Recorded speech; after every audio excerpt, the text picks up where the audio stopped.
My wife's father, the boss, gave the promotion to his nephew who'd only been there 8 weeks after my 3 years of sacrifice. So I handed in my resignation with a calm smile. "Congrats to Dave," I said. When my father-in-law read my letter, he lost it.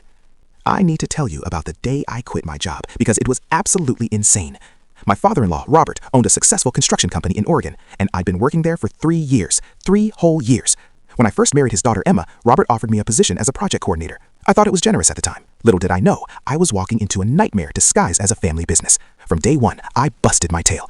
I arrived at 6 in the morning, stayed until 7 at night, and even worked weekends when projects ran behind schedule.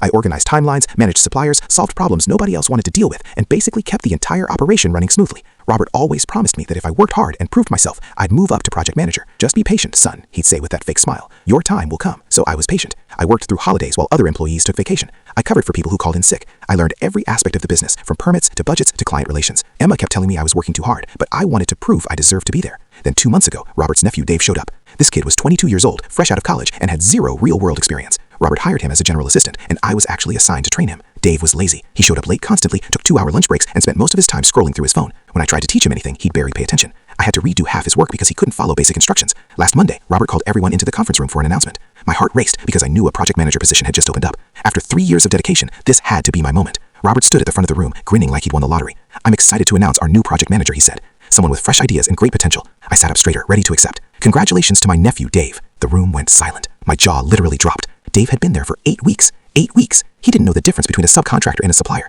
He couldn't read a blueprint to save his life. But there he was, shaking hands with Robert while everyone else looked confused and uncomfortable. A few coworkers glanced at me with pity in their eyes. After the meeting, I went straight to my office and typed up my resignation letter. My hands were shaking, but I kept my words professional and brief. I printed it out, walked into Robert's office, and placed it on his desk with a calm smile. "Congratulations to Dave," I said. "I'm sure he'll do great things. Here's my 2 weeks' notice." Robert's face went from confused to shocked to absolutely furious in about 3 seconds. He snatched up the letter and read it, his face turning bright red. "You can't be serious," he shouted. "You're quitting over this." I stayed calm. "I've given this company 3 years of my life, Robert. I've earned that promotion 10 times over, but family comes first for you, and I get that. So I'm moving on." He started panicking. Wait, we can talk about this. You're overreacting." That's when I dropped the real bomb. "Oh, and I should mention, I've been documenting everything. Every project I managed, every problem I solved, every client relationship I built. I've also accepted a position at Henderson Construction, your biggest competitor.